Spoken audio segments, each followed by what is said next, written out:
Hey everybody, I'm Trevor and we are doing keyword research training tonight. I'm going to present on this webinar, so welcome everybody who is watching this live with me, and then those of you later who are watching this recorded.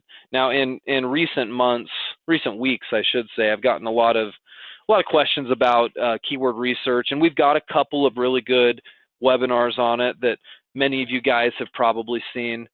Just as a recap or as a review, here on that YouTube page, we've got these two right here. One is called Preliminary Keyword Research using Moz, and the other one's called SEO Keyword Research Organization. Well, we need to spend some more time on it. And I've got a few of you guys here live tonight that have done some of this keyword research that your input will be real valuable. So want to cover just a few of the basics first. And these are absolutely fundamental. So let me just pose a question right off the bat. Let me ask you guys first of all, why do we do keyword research? Because generally, when you have a website and you get it tested out and it's ready to go, you're ready to launch it. At that point in time, we can launch it and it can be live on the internet. But generally, not a lot of people know where you are or where they can find you. So we embark on the keyword research portion of our marketing. Why do we do it, and why do we choose to do it at the very beginning? I want to get some commentary on that for just a second.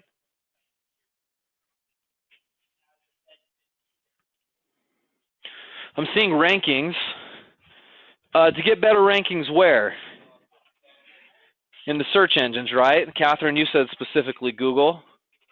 Well, we all know that Google works by people doing keyword searches, right? And that's how ultimately, guys, like a lot of your traffic for a lot of your websites out there, it's going to originate right here when somebody's like, okay, I need to find a, large wooden birdhouse, and they do a search in Google, and all of a sudden, Google populates a page full of websites, and the searcher at that point can choose what it is they want to click on, right? At its most rudimentary level, that's what this is, and that's what we're talking about. Here's the challenge, though, guys. Not all keyword phrases are created the same. In fact, I'll tell you a story. I got a call from somebody out of the blue, and I know you guys have never had this happen to you, right? But I got this call out of the blue, and I didn't know the person. They called me up and they said, "Hey, are you the owner of XYZ website?" And I said, "Why, yes, I am. Who is this?" And they said, "Oh, well, we're an internet marketing firm, and we call people like you who own businesses, and we help you get higher rankings in Google." And these calls drive me crazy sometimes, because a lot of times these people are just trying to sell me something, right? And in the back of my mind, I knew this person who called me unsolicited, and I have no idea how they got my name and my number, but that's another story. But just because I was curious, I decided to entertain the phone call, right? I wanted to see what their sales pitch was going to be to me. So, and some of you guys, I'll bet some of you guys can relate to this, right? You've had these mysterious phone calls that have come out of nowhere for people that aren't related to our program at all. I still get them, right? And I'm 10, 12 years into this. So anyway, this guy on the phone was like, "Hey, so, we'd like to do this marketing package for you," and he said, "We'll guarantee top Google rankings for your website." And that's all he said. We can guarantee you top Google rankings. Now, on the surface, guys, that sounds pretty good, right? Somebody went out there and guaranteed you top Google rankings. That sounds great. Isn't that what we're trying to achieve? But what's the problem with somebody guaranteeing top Google rankings? What would be the first question that comes to your mind if somebody actually guaranteed that to you?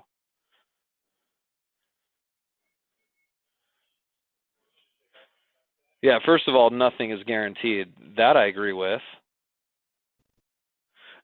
Well, they could guarantee me top rankings if I were going to pay Google for them. But they're talking like top rankings in Google for free, not the pay-per-click rankings. How much does it cost? Yeah, that'd be a good question. Well, you know what my question was, guys? I wanted to know what keyword phrase they were going to guarantee top rankings for. Right? Because let's say I own a business selling birdhouses. You know what I mean? Not all keyword phrases are going to be as valuable as others. Like, I'll tell you what if I had a top Google ranking for this keyword search? Large, wooden, brown, and unique birdhouse for yard. Okay? Let me ask you a question about this keyword phrase right here. Do you think anybody would actually type that into Google? I got to zoom in on this. Hopefully you guys can see this okay. I'm going to zoom in just a little bit. You can see that a little bit better, hopefully. Yeah, I mean, honestly, how many people actually do you think type in this keyword phrase every single month?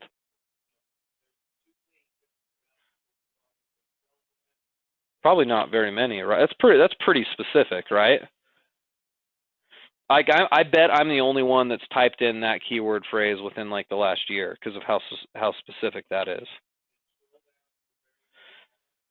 Could somebody get me to the top of Google for something like this? Probably pretty easily, because this keyword phrase right here is not going to be one bit competitive, or it probably shouldn't, because it's just nobody's searching for it. So I bring that up because, you know, these people that call me out of the blue, and this happens all the time when people are trying to sell search engine marketing packages to people that don't know anything about it. Luckily, you guys are educated about it, and that's why we're talking about it. But if somebody said, I guarantee I can get you to the top of Google, I will get your page, your website to the top of Google, your first question, before you even say how much or how are you going to do it, your first question should be, what keyword phrase are you talking about? Are you going to get me, my birdhouse business, are you going to get me to the top of Google for something like this that nobody in the world is typing in? Or are you going to get me to the top of Google for something like wooden birdhouse? Because in a month, how many people do you think type this keyword phrase in a month's period of time? It's hard to say, right? We don't know that. We could find that out. But I can assure you that more people are typing this in than the other keyword phrase, right? So anyway, you got to be careful about these sales companies. I mean, they use slippery language. That's kind of what I call it, to try to sell you goods and services that you don't need. I mean, I worked this guy on the phone for a while, and I finally was like, when I said, what are you going to get me rankings for? You know, he couldn't give me an answer to that. You know, they probably would have gotten me a top Google ranking, but for some obscure keyword phrase that nobody would ever type in, and therefore would benefit me nothing, right? So it's a little irritating that there's companies that are a little shady like that out there that would you know, sell services and try to take advantage of people's ignorance. But you know, you guys, that's why we're having this discussion. I mean, you guys, we're training all of you guys to be professional internet marketers so that, you know, nobody could ever dupe you guys over something like that. So if you haven't had that call before, I promise you, you will have it. And I want your first question to be, well, what keyword phrase are you guaranteeing my top Google ranking for? Because that's the big question. And the fact is, they can't, I mean, they won't tell you specifically because they can't guarantee anything. They definitely can't. Okay? But when you're doing your own keyword research, and this is kind of what leads me to this discussion, you should make sure you're looking at three main things, okay? Number one, so like I get this question a lot, Trevor, how do I choose my keyword phrases for my website? Okay, let me give you some criteria, okay? Number one, with the way a website is set up, this is the rule. I'm going to call this keyword research rules. Okay. Trevor's keyword research rules. Okay. Rule number 1. In the spirit of school, right? School started most places this week.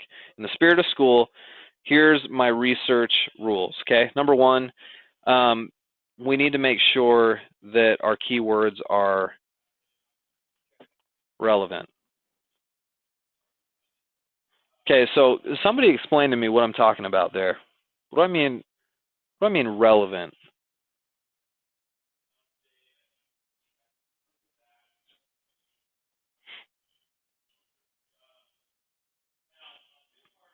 It's got to be a relevant keyword phrase.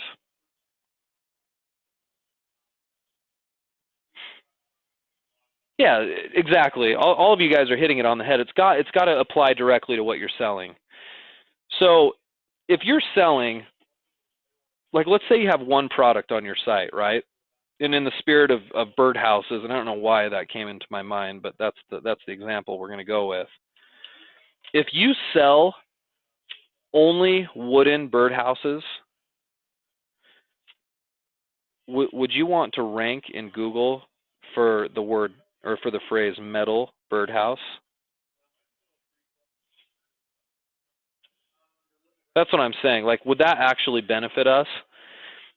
If we only sell wooden birdhouses, do we want to rank at the top of Google for metal birdhouses? We don't, right? That's not relevant at all. In fact, if 1,000 people found your website that typed in metal birdhouse, I would say 99% of those people probably wouldn't buy something from you because you don't have a metal birdhouse, right? That sounds pretty obvious, but sometimes my clients, when they're choosing keyword phrases, they're not choosing relevant ones. Let's make sure that with the keyword phrases we choose are in fact relevant. Okay, this will make more sense in a minute when I do some other examples. Rule number 2, I'm going to say, well, I'll write it this way. We want it to be low competition. Okay.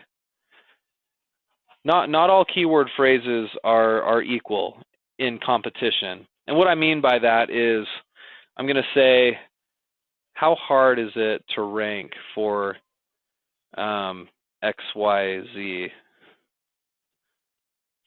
keyword phrase?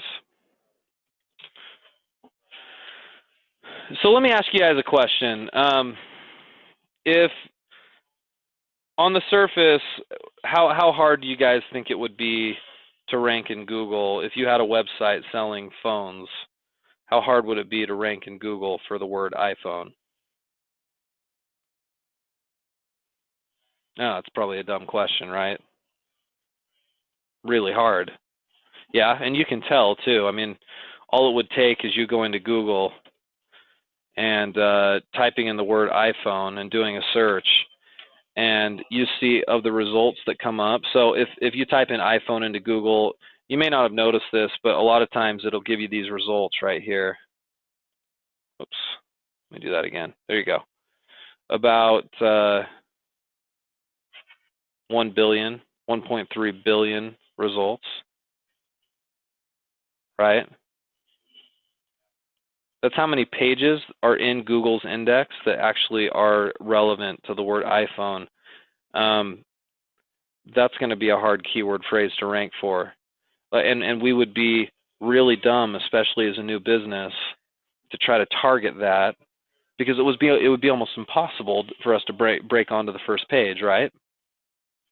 So what I'm saying here is, let's be wise. We want, as a newer business, we want lower competition keyword phrases. We want ones that aren't very difficult to rank for, because as a new business, you're not proven in Google, and so you really need to target the lesser competitive keyword phrases. Okay.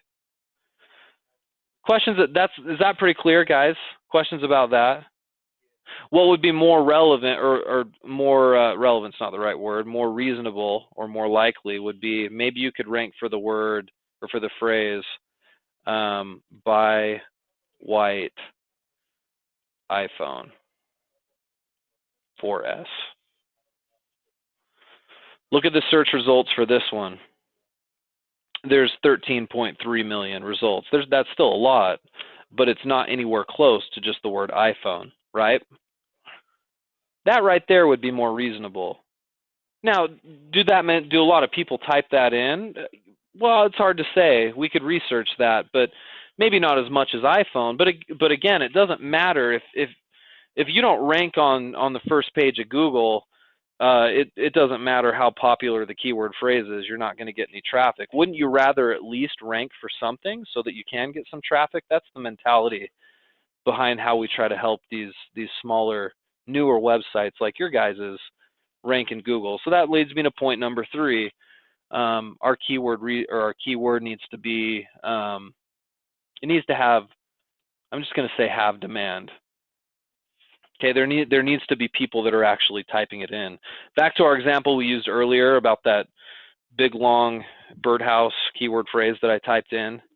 I mean, it'd be cool if we ranked on the top page of Google for that, but if only one person searches once in a blue moon for that specific phrase, it doesn't really help us that much, right? Because we're ranking on the top of Google for something that people aren't really looking for, right? Okay, so those are our rules so far. In demand, low competition, they need to be relevant.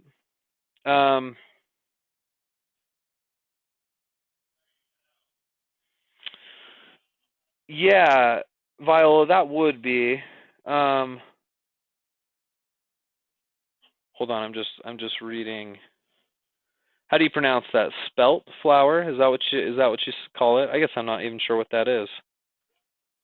Spelt flower. Anyway, Viola says she sells quick breads made with spelt flour. Would that be a good keyword phrase? Maybe, and I'll show you how to research that here in just a second. Good question. And that's really how we're trying to determine, what we're trying to determine today is what is a good keyword phrase, right? Okay, so relevant, low competition, have demand. Okay, next one. Your good keyword phrase needs to be, I'm going to say married, okay? It needs to be married to a single page on your website. Okay, somebody explain what I mean there. Some of you guys that have done some keyword research, why do you have to tie a single keyword phrase to a single page of your site? Why do we do that? And what am I talking about there?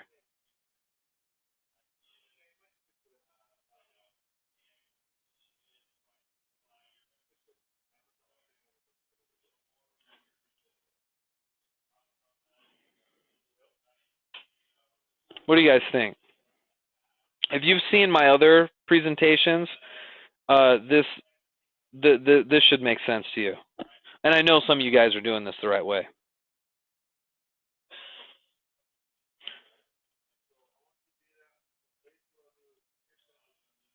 Okay, so Susan, I like what you said here. So here's what Susan says. Each page is an opportunity for someone to get to your site. Okay, so if you have a website that has 3 categories and 7 products, it's going to have 3 category pages. It'll have 7 individual product pages, so that's 10 pages, plus a home page, that makes 11 pages, plus maybe 3 or 4 other pages. So you might have a site that's got 15 pages, right? Well, each single page has an opportunity to get found in Google, okay? And but none of that will happen unless each specific page has a unique keyword phrase tied to it. So if I have a site that has 15 pages on it, I really should have 15 different and unique keyword phrases that fit this criteria that we've been talking about, and they need to be relevant to each page. They need to have hopefully lower competition, and they need to have some demand. This summer I've actually been doing probably more fishing than I ever have. My dad, who actually lives pretty close, he lives within an hour's drive. He got a little fishing boat that he's wanted to take me out on a lot. So several Saturdays over the past, I don't know, 3 months, we've gone out 4 or 5 times. And in Utah, at least, the law is that for each person that's in a fishing boat, you can have 2 poles. So in theory, when he and I are out there fishing on the lake, each of us can have 2 poles, so we can have collectively 4 poles hanging out of the boat, right? Well, that's a big advantage to us, because that doubles our chances of actually catching fish, right? Like if the state allowed it, I could have, we could have 6, 8, 10 lines hanging out of our boat, right? And for you guys that are fishermen, I know the lines might get tangled, but in essence, like if everything worked perfectly, we could drastically increase the chances of our catching fish, right? And further on the fishing example, what we try to do is we try to bait our hooks with different types of bait, right, to increase our chances of seeing what the fish are actually biting on. And we've done that successfully. Like it's nice when you've got several lines hanging out in the water and you're trying different baits. If all of our lines just had a worm on them and fish weren't biting worms, we'd be in trouble, right? And so let me just take this back. You guys are like, what is this guy talking about fishing for? Let me just take you guys back to what I'm saying here with the keyword phrases. If you chose to just research one keyword phrase and you just use that keyword phrase on your website, on the home page, the same one, on some product pages and stuff, it's almost like you have one line in the water with one type of bait. And guess what? You can only catch one fish that way, right? But let's say you have 2 keyword phrases, right? It's almost like hanging 2 lines out of your boat, really increasing the chance, doubling your chances of catching a fish. And this example rolls into what we're doing. If I have 15 pages on my site, I want to bait those pages with 15 relevant, good keyword phrases that are all different from each other. So I've got 15 lines hanging out there in the water trying to catch people out in Google, right? If you don't do it this way, you're just going to drastically diminish your chances of having all your product pages and all your category pages getting found in Google. It's a huge mistake a lot of people make. So that's why we say each keyword phrase that you come up with needs to be married to a page of your site. Okay. Let's see. I've got several comments here. Yep, I hear you, Catherine. We're going to comment on that here in just a second. Okay, good. Okay, so let's look over. Thanks for your comments, guys. Let's look over. So these are my rules, right? Now, if you're following these rules, you can then, if you've got a giant list of keyword phrases that fit this criteria and that are married to all the pages of your site, then you do SEO on your pages, okay? So a lot of my clients are like, hey, Trevor, when are we going to work on meta tags? Or, when are we going to insert our keyword phrases onto our site? Well, we're not going to do that until we've done this research first, and then we're going to go in and we're going to doctor up all of our pages with these keyword phrases, okay? Now, the way that we research these and specifically find out information on these 2 areas is we use Moz. And a lot of you guys have heard of this before, and so I won't spend a lot of time here. We've only got a few minutes left anyway. Moz.com, MOZ.com. It's $100 a month, but they do offer a 30-day free trial. Use the free trial, do all of your keyword research within that 30-day period, and then cancel your Moz subscription so that you don't actually get billed the $100, okay? Our company has a subscription, and we use it here, but we're also a large marketing coaching firm, and for a smaller business that's just trying to get off the ground, I don't think you need to have a membership here on an ongoing basis. So use the free trial and then cancel it, and hopefully within that period of time you can get all your keyword research done, okay? In addition, Moz actually has a lot of different products or services, okay? We use this tool right here called the Keyword Difficulty Tool. But you'll notice there's an on-page grader, there's a crawl test, there's a rank tracker, Fresh Web Explorer, analytics campaigns. Guys, let me just do yourself a favor and don't use the other tools at this stage, because they either confuse the heck out of my clients or they get you focused on stuff that you don't need to spend time on right now. When you're using Moz, please, please, please just use the Keyword Difficulty Tool, okay? And yes, Cindy, one word or one keyword phrase per page is the rule. That's what we recommend at this stage. Okay, here's what the Keyword Difficulty Tool looks like. And anyway, I'm going to just show you this really quickly. You type in a keyword phrase up here in this box. You can do up to 20 at a time. You click Check Difficulty, and then some results are spewed out here below. Now, there's been a change recently, and I don't know if a lot of you guys have noticed this or not, but rather than Moz showing what are called Bing search volume results, they now show Google search volume results. So these numbers here are now going to be awfully higher than what you've seen previously. All this means right here, this column right here, if we revert back to our keyword research rules, we said number 3, we want a keyword that has some demand, right? Where people are actually really looking for it. Real customers, real people are typing it into Google. Well, that's how we know, is this column right here. So it looks like someone was looking up, we'll use this, sports memorabilia, okay? That keyword phrase. Well, it's showing 18,100, okay? And here's what that number means. Okay, that number means it's the most recent monthly average of the number of people that searched for that specific keyword phrase. Okay, so they're saying on average right now, 18,100 people are looking for the keyword phrase sports memorabilia in a month. I should reword that. 18,100 searches have been done for the words sports memorabilia in the last 30 days, roughly, okay? And these are going to be not exact, okay? So like, I find it a little odd that the same number shows up for crystal chandelier and the same number comes up for rocking horse, but these numbers are going to be close, pretty good estimates, okay?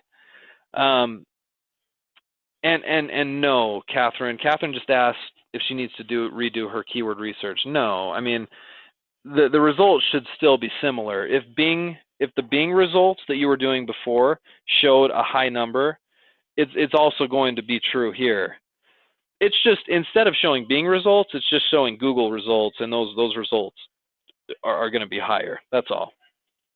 What you researched before should still be 100% relevant. Okay, so that should give you some idea as to what's popular and what's not. Now, you're going to run into this a little bit where it says not available, okay? Apparently, Moz pulls this information from a company that pulls this information from Google, okay? And sometimes in that process, the company that's pulling that information from Google just doesn't get enough data from Google to give you any information about a keyword phrase, and so it's going to come up and show not available. And you're going to see a lot of these not availables come up, especially when you type in keyword phrases that you know, that just aren't very popular or aren't searched for very often. You're going to see a lot of not available.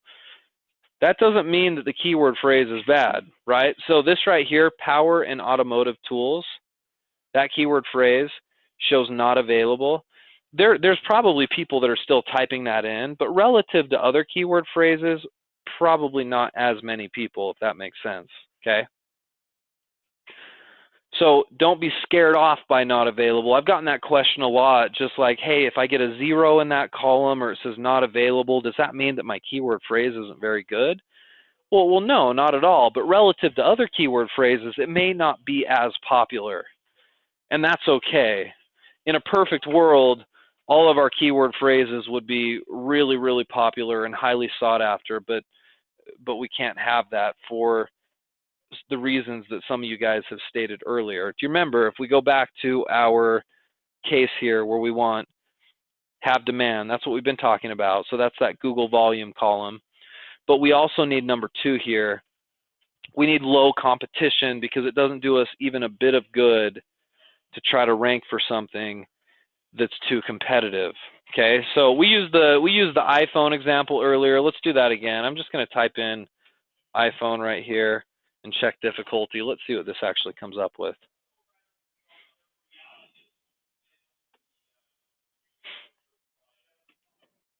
Sometimes it takes a minute. Oh, there you go. Okay, so high numbers here, right?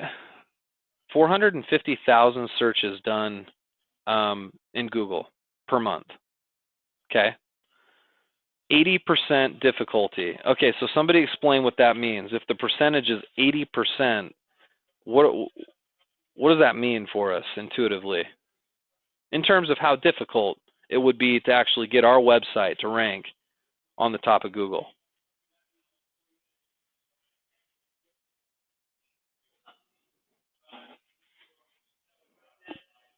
Is it possible? I guess anything's possible, right?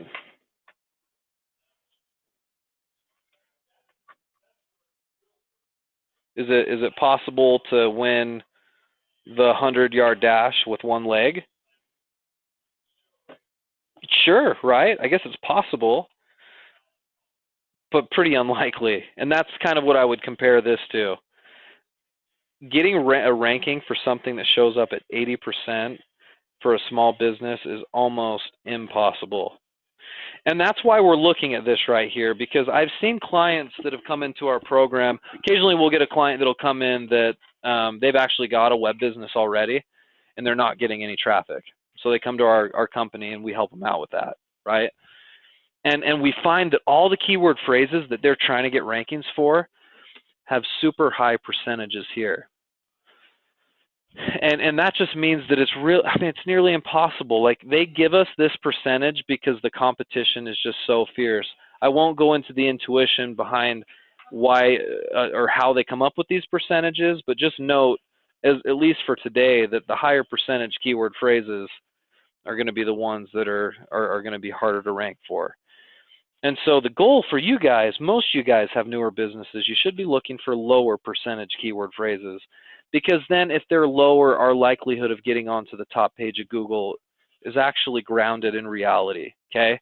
And you know, we give a general guideline. We tell you to be in the 40 percentiles or lower if you can. So in essence, like in a perfect world, if you get the perfect keyword phrase, it's a low percentage, and then it's got some volume over here. And it's also relevant to a single page on your site. That's the perfect keyword phrase.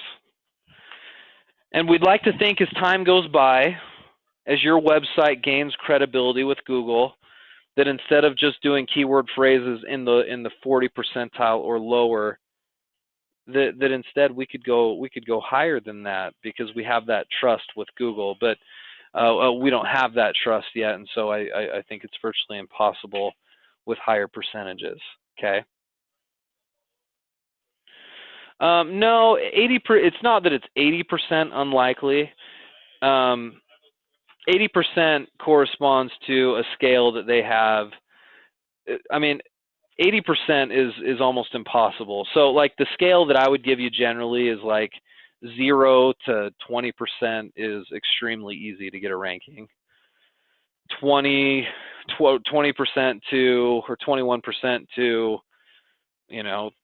35% is moderately easy to get a ranking. 35 to 45 is, a little more sort of like you can get a ranking, but it's a little tougher, and then so on and so forth. When you get up into 80%, it's like you got to be a Fortune 500 $1 million company to pull a ranking for something like that. It's just not going to happen. Now, this is a question I get a lot. I'm glad you asked it, Catherine. How much volume is enough volume? So if you come over here and you're looking at the numbers for keyword phrases and you're like, okay, well, is that too much or too little? Well, of course, there can never be too much volume. You want lots and lots of demand for a search term. But too little, it's so hard to say because it's very industry specific, right? Like you obviously want as much as you can get there, but you can't go after keyword phrases that have high difficulty percentages. And what you'll generally find is that the ones that have really high volume also have very high competition. We can't do that. We've got to try to find those really good ones that are low competition and high volume, but those are almost impossible to find sometimes. And so you just have to find a balance. There's some niches that are just going to be more difficult than others. Recently, I've found, for whatever reason, sometimes in like the decor industry, there's certain type of home decor phrases that are just really hard to come up with good ones. It doesn't mean that they're not out there, but sometimes some niches are a little more difficult to find those perfect keyword phrases, and that's okay.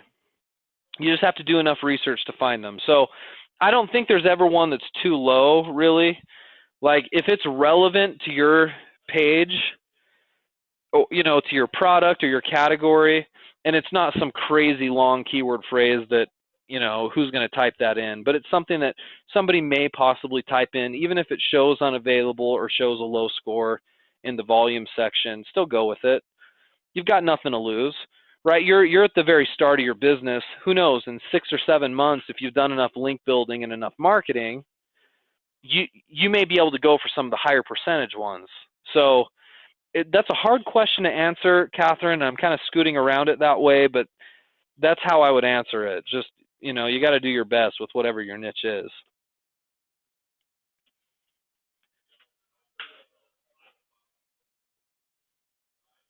That's a good point. So Susan says this, these results right here, you could copy and paste them into a Word document.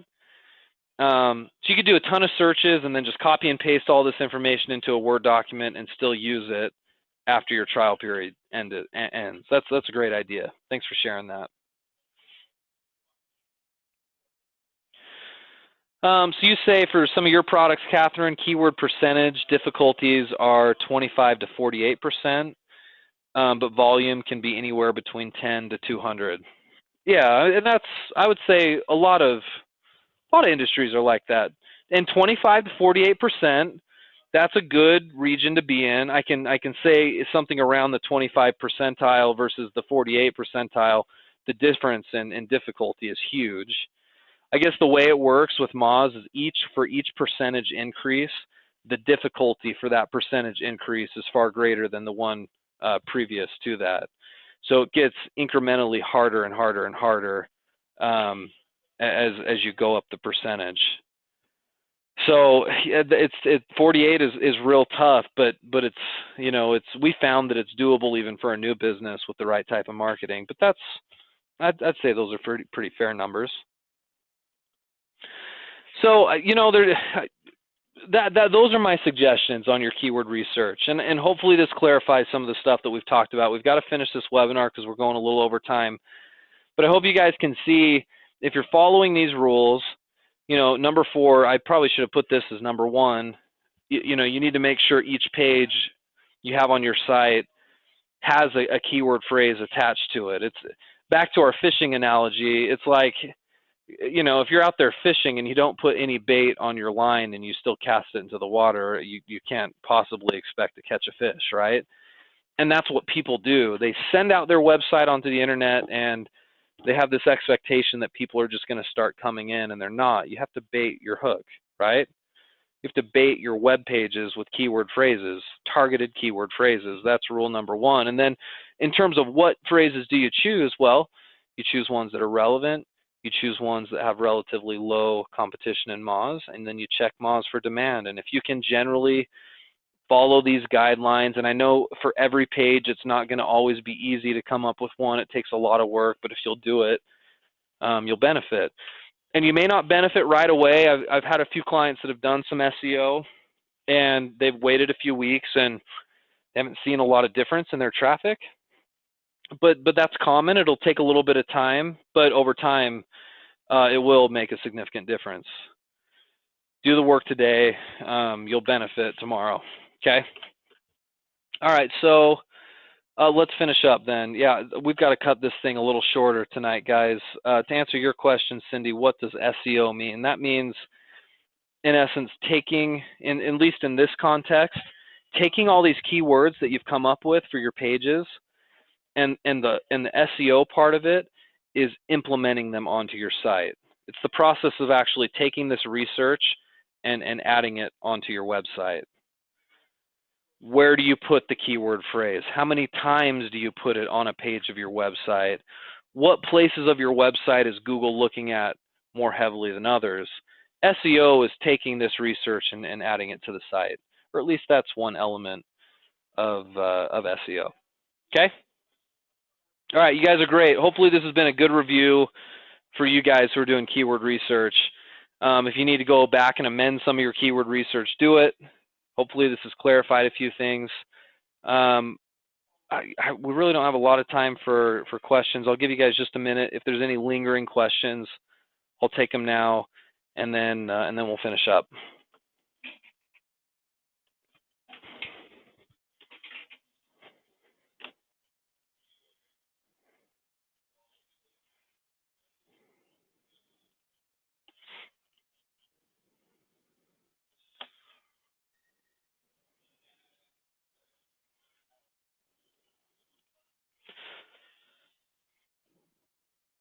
Is there any way to find out what the next webinar will be about?